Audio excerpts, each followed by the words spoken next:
She was declared dead on a Tuesday. By Friday, she was buying groceries 3 states away. Her name was Diane Cole. She lived in a small town outside Springfield, Missouri. She had two things most people never have at the same time: $1 million life insurance policy and a plan to disappear. For most of her life, Diane worked as a claims adjuster. She spent 14 years reviewing insurance cases for other people. She knew exactly what investigators looked for. She knew which details raised suspicion and which ones got waved through without a second look. She decided to use that knowledge for herself. It started with a car. Diane's silver sedan was found at the bottom of a ravine off Highway 65. The windshield was shattered. The driver's door was open.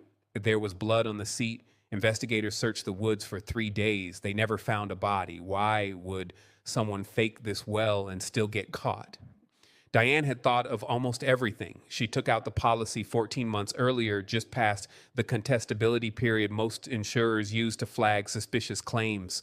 She told coworkers she'd been having headaches, dizzy spells, unexplained pain. She was building a story. A woman who might collapse behind the wheel. A woman whose death would make sense. She even planted the blood.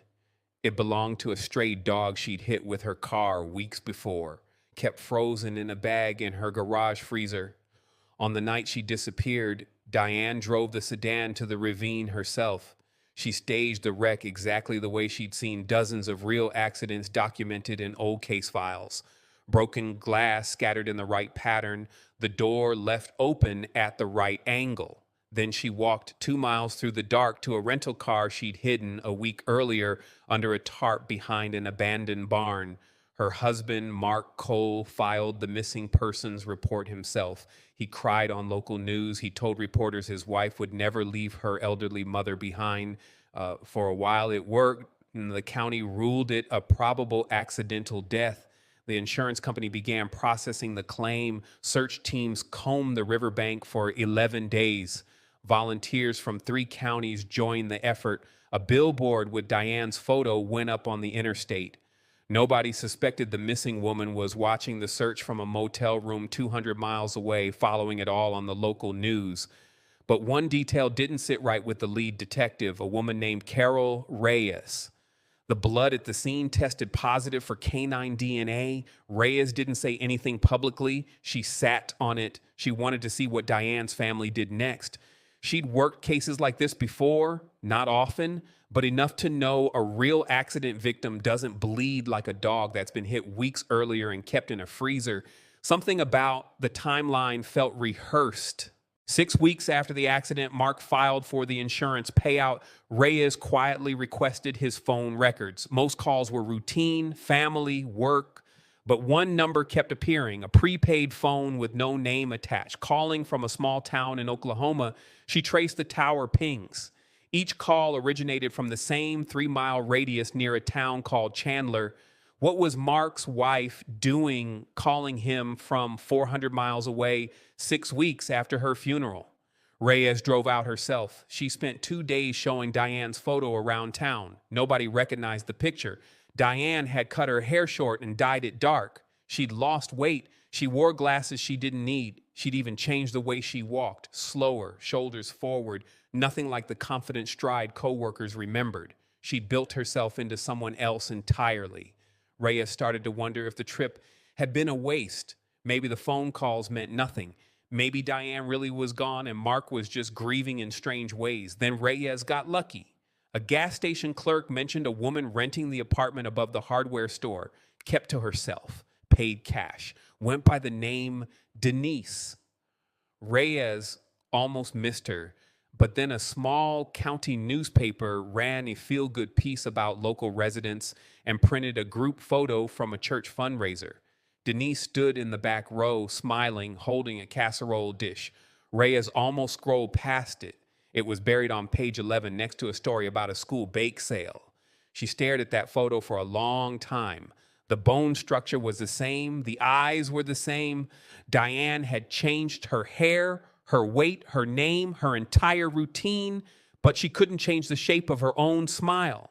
Reyes pulled up Diane's old employee AD photo and set it beside the newspaper clipping.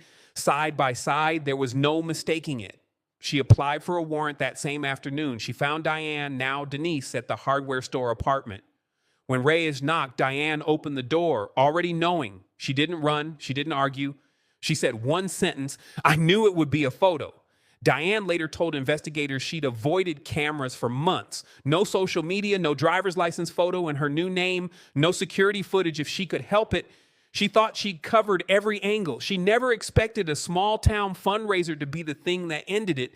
The insurance company had already begun releasing the first payment when Reyes made the arrest. The check was voided within hours, just before it cleared. Diane was charged with insurance fraud, faking her own death, and obstruction of justice. Mark was charged as an accomplice for filing a false report and helping coordinate her disappearance.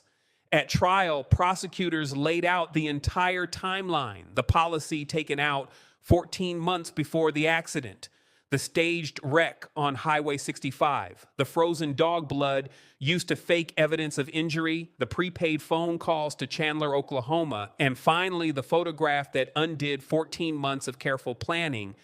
Mark's defense argued he'd been manipulated, that Diane had planned everything alone and pressured him into silence. The jury didn't fully agree, but it was enough to reduce his sentence. Diane pleaded guilty rather than face a jury. She was sentenced to 8 years in federal prison.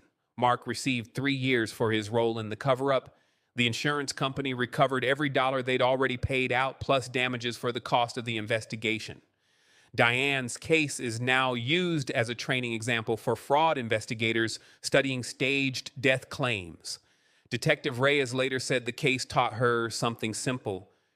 People can change their name, their hair, their whole life story, but somebody, somewhere, always takes a photo. Diane Cole thought she'd disappeared. Instead, she just waited to be found. If you enjoyed the crime story, then like, share, and subscribe to our channel and drop a comment below. What do you think about this crime scene?